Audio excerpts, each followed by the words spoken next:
여기 이 자리에서만 13년, 저쪽에서 딱 3년. 그러니까 15년, 16년 정도 됐어요. 예촌이라는 이름으로 지금 현재 여기까지로 왔어요. 동행식당을 한 지는 한 4년 정도 된 것 같아요. 굳이 동행식당을 할 이유가 없었어요. 저희는 동네 숨은 맛집게 소문이 나가지고 일반 손님이 굉장히 많았고, 소장님이 그러시더라고. 서울시에서 이런 좋은 정책이 내려왔으니까 우리도 참여해주면 감사하겠다고. 그래, 그럼 한번 해보자. 이거 동행식당을 하기 전에는 여름 막 덥고 막 겨울 추울 때 저렇게 사시는 분들도 계시는구나, 그런 것만 알았지. 근데 제가 이제 직접 배달 다니고 보면은 너무 열악한 거야. 그분들 삶이 이런 거구나.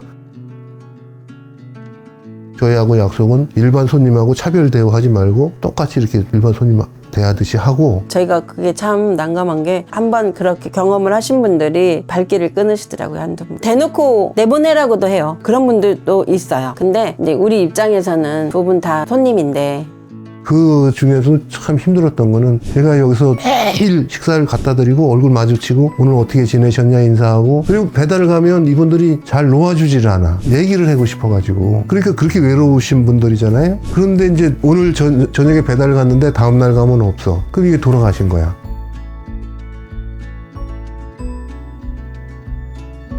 그동안 감사했다고, 좋은 곳으로 가시라고 인사를 해야 되는데 못해. 그거를 할 수가 없어. 언제 어디로 어떻게 가셨는지를 전혀 몰라.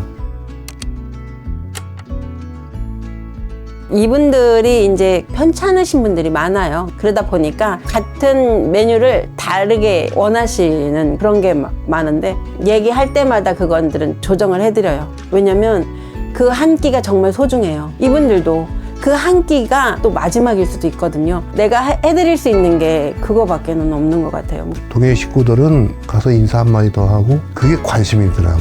다른 거는 뭐 특별한 건 없는 것 같아요. 관심을 좀 가지고 지켜보는 거, 끝날 때까지 그게 다예요. 저는 늘 그래요. 제가 해드린 음식을 드시고 건강하시라고. 밥을 갖다 주면 맛있게 잘 먹었다, 그 한마디가 고맙고 그거지요. 그런 것들이 너무 따뜻하죠. 서울, 난 제2의 고향이라고 생각했어요. 제가 30을 시골에서 살았다면 다시 30년을 서울에서 살았어요. 직장 생활을 했고, 연애를 해서 결혼을 했고, 아이들도 키웠고, 그러니 내가 여기서 살고 있는 서울이 제2의 고향인 거죠.